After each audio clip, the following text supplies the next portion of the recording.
In today's video, I'm going to teach you how to delegate your contacts in Google Workspace.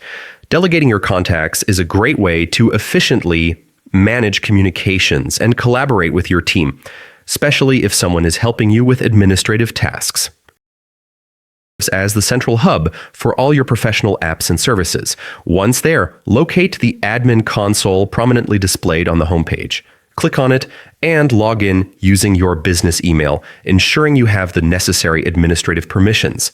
Next, look to the top right corner and click on the Google Apps menu.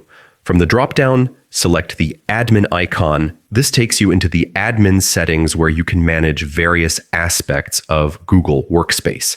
Now navigate to Google Contacts, your central address book containing all stored contact information.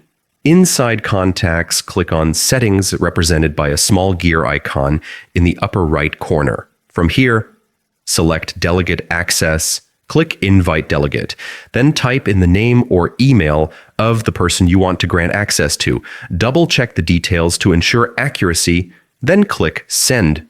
The invited individual will and set up delegated access. And that's it. Delegating contacts in Google Workspace allows your team to work together seamlessly, making managing professional relationships more streamlined and collaborative.